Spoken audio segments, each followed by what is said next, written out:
This Varsity Sports Special, Rise Above the Region, 7-on-7 high school football coverage on Midco Sports Network, is presented by Lewis and First Premier Bank.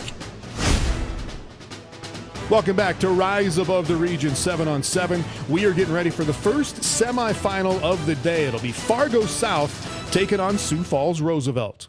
All right, Jason, for Sioux Falls Roosevelt, it seemed like early on in every game they wanted to go to Carter Karstens, and they did here. Yeah, if you scouted them at all, this seemed like the first play of every game. No different in the semifinal. Karstens gets in, puts them up 8-0. Riders in the lead, and they add to it here. Another guy who's wide open, and this is Austin Johnson, but there's so many guys to keep track of. You can't contain this receiving unit, and it was displayed here today at the 7-on-7 matchup where the Riders just have a wealth of receivers. Fargo South quarterback Jack Pfeiffer, and that's a good-looking throw, but that is broken up by Carter Lohr for Roosevelt, and he and the defensive backs were great as well for Roosevelt in this one. The Bruins do make the connection here, though. Pfeiffer to Saul Saar for a touchdown to make it 16-6. Yeah, the veteran quarterback bounced back and tried to keep Fargo South in this one, but Torrin Devricks and this Rider team just couldn't be stopped on this day. There's another guy, Jet Vaughn, with a big gain, and then Devricks to Nate Barnes for a touchdown here. Look at that. Barnes gets it in the corner, gets his feet in, another touchdown for Devricks on the day. Riders up 24-6, and then more Riders here, grabbed by Tyson Jan. He's down at the 1-yard line. Roosevelt with a touchdown here right before the half. This is Seth Balloon, so another guy. They spread it around to all kinds of different guys. 30-6. Bruins squeeze in another score, though, to Xander Lakowski here just before the half. I think they were a little shell-shocked in this game. They did have some talent and got the offense going a little bit, but no match for this Rider machine. Riders up 30-12 at the half. They go back to Austin Johnson there to make it 36-12. And then Johnson again to make it 42-12. And then South comes back here. This is a catch off a tip ball here by Grant Warren for a South touchdown. Well, they got it in the end zone. They got a lot of learning experience, but the talent level's close in this one, but they just did not execute well enough in this game. Nate Barnes, another guy with a touchdown grab, 48-29. Well, that puts Roosevelt back in the finals for the second year in a row. And while they wait for their opponent, let's give you a look at the reason that almost 200 of the region's top high school football players come to Sioux Falls in April for the Riggs Power Football Combine. The Riggs Football Academy puts on quite an event every April at the Sanford Sports Complex in Sioux Falls. This year, Michigan State's quarterbacks coach Brad Salem headlined an impressive group of speakers at the coaching clinic and recruiting workshop for prospective college athletes and their parents. The workshops were followed by the largest football combine in the area. Athletes from a 5-state area congregated at the Sanford Fieldhouse to showcase their speed, strength, and jumping ability for college coaches and scouts. This is the second year of this event that continues to expand. This spring, almost 200 athletes were tested. This gives area coaches a great glimpse of the future all in one place. The event also gives athletes a platform to showcase their ability. Not every athlete gets the opportunity to get a look from dozens of college coaches on a regular Friday night. Last year, 53 of the 57 juniors that were tested at the Combine went on to play college football following their senior season. That's a track record that will keep the area's top athletes coming back. Let's dive into some of the numbers that the top athletes posted in last April's Combine. First, we'll look at the 40-yard dash. You see 4 guys get clocked in that 4.6 range. That will get a college coach's attention. 2 of those guys are from South Dakota, Spencer Negebauer and Lincoln Gibbs, both running backs looking for big senior seasons this fall. Now on to the bench press. It's not always the big guys and linemen that win this one, and the top mark from South Dakota shows a familiar name. Lincoln Gibbs, the running back. He repped 225 15 times. Look at Xavier Ward from Canastota, the future SDSU Jackrabbit lineman, also with an impressive showing. Moving to the vertical now, you want your DBs and receivers to get up. Here's a list of guys who can do just that. O'Gorman's quarterback Hunter Thompson, Tyson Jan of Roosevelt, Hunter Hansen of Dell Rapids, and Chase Terrell of West Central, all topping that 31-inch mark in the vertical. Another important drill is the Pro Agility. This tests how well you change direction and how well you can accelerate. Jeremiah Makahunuiu of T area has the best time from South Dakota, but look, a ton of other great athletes posting super quick times as well. Signing day should be stocked with a lot of these guys from South Dakota once again. Here's an early list of some of my most highly coveted seniors that play in South Dakota right now. Austin Losan of Madison, a big guy on the line. Spencer Wagey, already verbal to NDSU. Lincoln Gibbs, who's going to the University of South Dakota.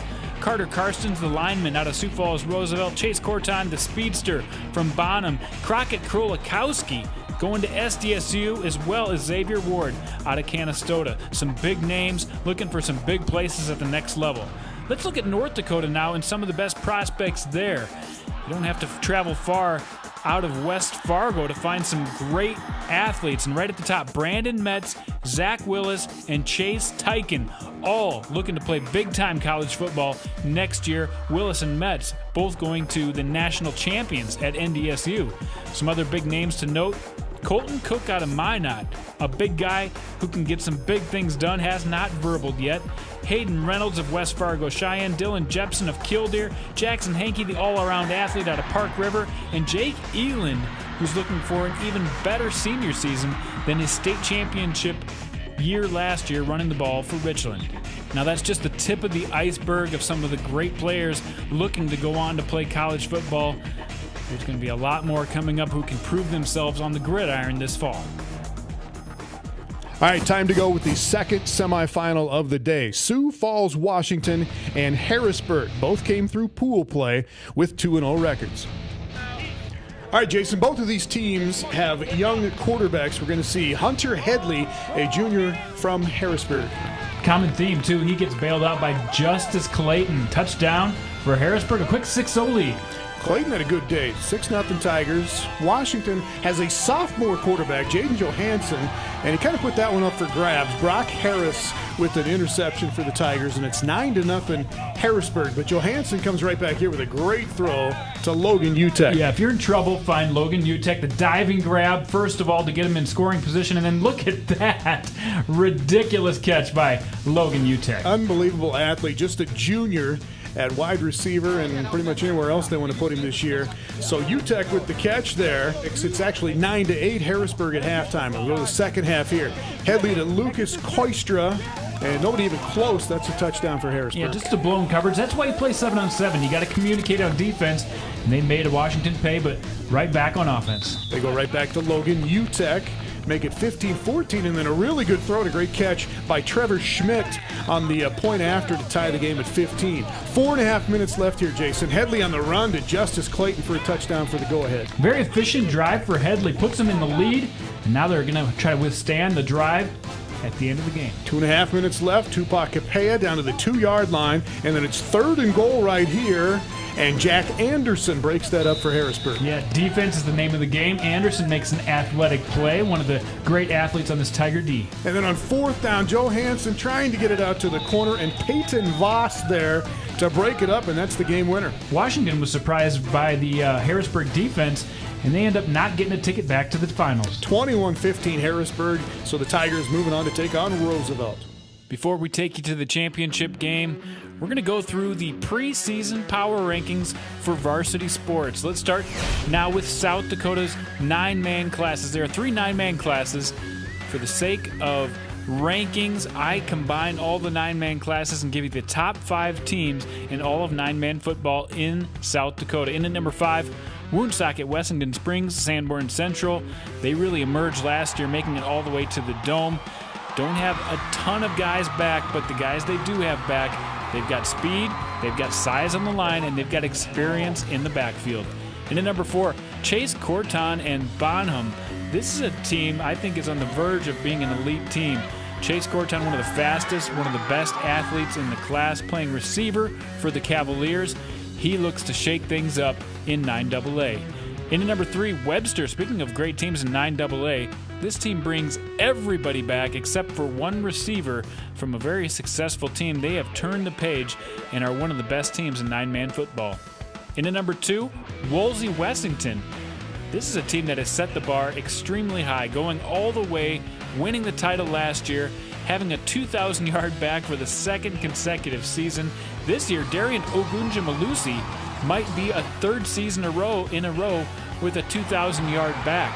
The Warbirds are looking good. And in the number 1, Langford. Yes, they lost a couple of big guys up front, but when your backfield looks like what theirs looks like, with Chance Olson taking snaps and giving it to Lincoln Gibbs, two of the best backs in all of nine-man football, you deserve to be one of the best teams in the state. Moving on to 11B, and I hate to say it, 11B fans, but this might be the widest margin between a number 1 team and the rest of the field in all of the classes. Let's go through that field quickly. Bridgewater Emory Ethan has made the move to 11-man from 9-man just a year ago, and they're looking good. They are going in the right direction in the top 5. Tri-Valley, they've got Landon Freeman back in the backfield, always have a big line. They'll be good. Number 3, Groton area, Bennett Shabazz quietly had a great year at quarterback last year and leads a talented group. They're going to be tough in the Northeast, as well as Aberdeen Roncalli, who brings their quarterback back with Braden Summers. So look for those two teams to duke it out, but one team is head and shoulders above the rest, and that's Winter. They had the best player in the class, in my opinion, last year with Crockett Krolikowski. He's back, tearing it up on both sides of the line, and as you know, they're always loaded on defense, and again, the best team in the state, in my opinion. Let's look at 11A. A lot of great teams in this class. Let's start at number 5. I think T-Area, a much improved team, and Sioux Falls Christian both deserve to be in the preseason top 5, so they come in tied at number 5. Two teams looking for big things to make their way into the elite part of this class. At number 4, it's got to be the fastest team in this class, maybe the fastest team in the state. Jake Andrew back at running back, a solid line, and Preston Arity, who throws the ball all over the field. Number 3, a very physical Dell Rapids team, has a veteran quarterback this year, been down for a couple years. I think they make their way back up and make a push to be one of the toughest teams in Class 11A. At number 2, West Central, always a big line, always a ton of running backs. This year is no different. Trojans have their sights set on an 11A title, and they've got the pieces to do it. In at number 1, maybe your new tradition in this class, the Madison Bulldogs, made it last year, over the hump, winning the title, and this year a ton of speed back on the team, and maybe one of the best linemen in the state in Austin Losant. A lot of pieces in place for the Bulldogs to defend their title. In Class 11 AA, the last couple seasons, it's been all about the Yankton Bucks. This year is wide open. And at number 5, Pierre, with a new head coach and a lot of new players, but they have built a tradition and belong in this top 5 early season. Number 4, Brookings welcomes back their quarterback. They've got playmakers as well. We'll have to find a few new pieces and a few new leaders on defense, but they'll be tough once again this season. Number 3, Yankton. Same theme. Lost a lot from last year's team, but Nate Stevenson back at quarterback and Arlen Lickness coaching this team. By the end of this year, the Bucks will be in the mix as far as making it to the Dome again. In at number 2, Harrisburg. Hunter Headley in at quarterback, got a little experience last year, will help him a lot going into this year, and this is a very fast team, folks, highlighted by Jack Anderson in the backfield and a very quick defense. The Tigers have one of their best teams in recent memory. But number 1, and a lot of coaches agree with me, is Mitchell. Kind of surprising that they lost one of the best quarterbacks in the state in Cannon Nelson last year, and yet are projected to be the best team in 11 AA this year. That's because the line is intact, a lot of playmakers in the backfield, and Spencer Negebauer, along with Sam Mickles, will make a lot of big plays from the backfield. And in the state's largest class, South Dakota's 11 AAA division, it looks Sioux Falls heavy once again. Let's look at the top 5. Sioux Falls Lincoln cracking the top 5, a new quarterback in the fold, but as always, Lincoln a traditional favorite. They'll be better and better as the season wears on. In at number 4, Sioux Falls O'Gorman, another team that really has to reload, but Hunter Thompson looking good at quarterback, so they've got a senior presence there on leading the offense. The defense looks good, and the new coaching staff has got this team gelling. They could make some noise later in the season. And at number 3, Sioux Falls Washington, a very young squad, but a lot of talent. And this is a team just like some of these others. By the end of the year, if they get going down the path the same direction, could be very destructive in the playoffs. And the top two teams, in my opinion, number 2, Brandon Valley. A ton of talent on this team. Can they stay injury-free? Big line up front, and potentially the best quarterback in Alex Waltner in the state. But number 1, just too many weapons up and down the offensive side of the ball. Sioux Falls, Roosevelt, yeah, they've come into the season the number 1 team the last few seasons and haven't polished it off with the title. But this year, it's going to be tough to match up with the Riders. So many pieces on offense, so much quickness on defense. Kim Nelson and the Rough Riders are the number 1 team in 11 AAA. Well, one more game left. The championship game highlights coming up after the break. But that's not all. We'll show you the best plays of the day and the best sound that we heard on the field all day at the Rise Above the Region.